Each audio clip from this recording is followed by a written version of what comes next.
I'm going to start a new chapter of bio. This is the second chapter, and this is a classification of plants. So before starting the classification of plants, first let's discuss what is classification. Classification means grouping organisms together on the basis of certain common features. It is a system of putting organisms with similar characteristics into one group. And you can define classification like this. Clear?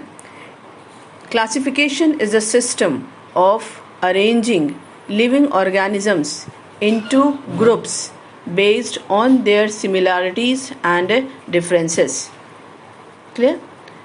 We all know that all living things are broadly classified into two main groups, plants and animals. Based on their similar characteristics, both plants and animals are further divided into various divisions or classes.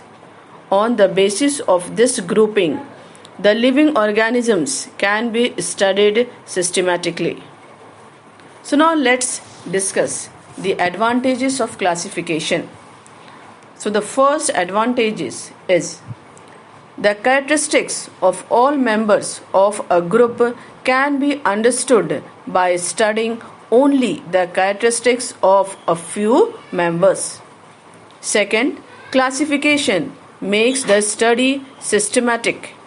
It highlights the relationship between different organisms. It helps in identifying different organisms and placing them into particular groups.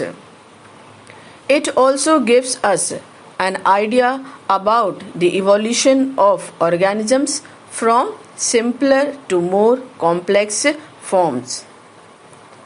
Originally, the living world was broadly classified into two main kingdoms. Clear? So now I am going to discuss about the classification of living world. So of course, living world, two living beings are very common, that is the plants and animals.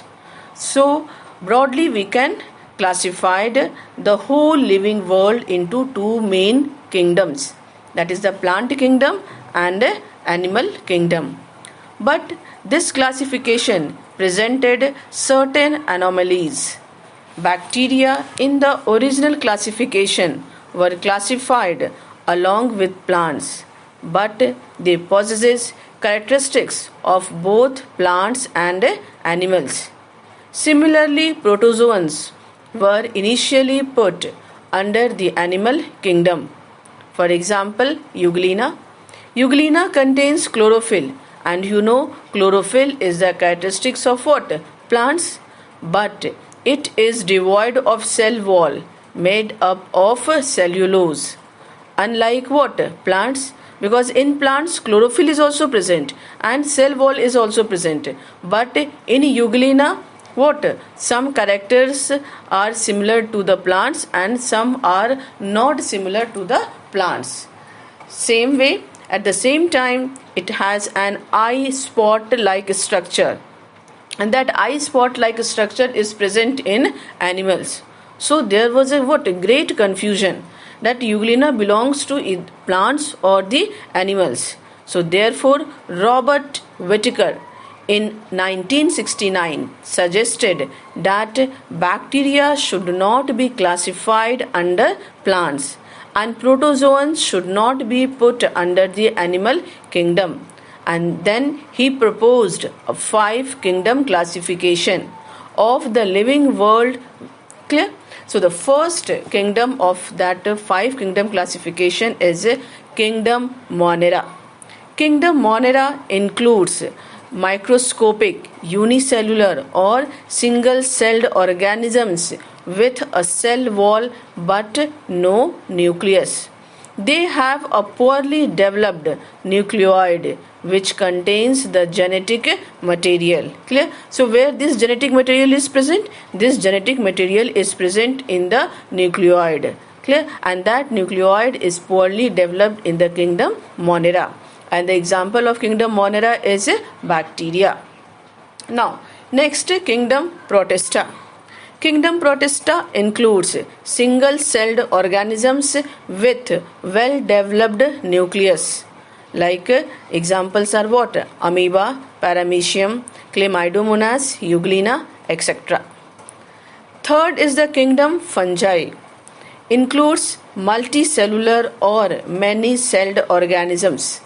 This group of organisms is characterized by the absence of chlorophyll. They cannot synthesize their own food and depend on dead or decaying matter for their food. So they are called as what? Saprotrophs. So when you have to write the definition of saprotrophs, what will you write? You will start like this: the organisms which cannot synthesize their own food and depend on dead or decaying matter for their food is called saprotrophs. Examples: mushrooms, yeast, bread molds, etc. Now, the fourth is kingdom Plantae. Kingdom Plantae includes multicellular eukaryotes with cellulose, cell wall, and chlorophyll present in their cells. They are autotrophs. Autotrophs means what? They can make their own food and conduct photosynthesis. Now, fifth is kingdom Animalia. Kingdom Animalia includes all multicellular animals with heterotrophic mode of nutrition. Heterotrophic mode of nutrition means what?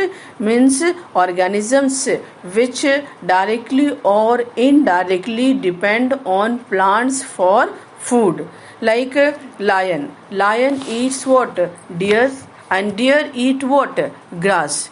Means indirectly lion is depending on plant. Clear? They possess a nervous system with sense organs and unlike plants can move from one place to another.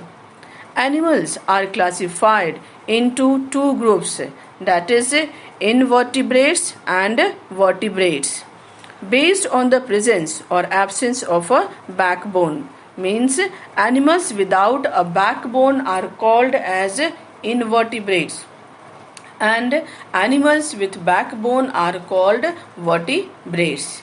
Clear? So next topic I'll discuss in the next class. Clear? Till then, have a nice day.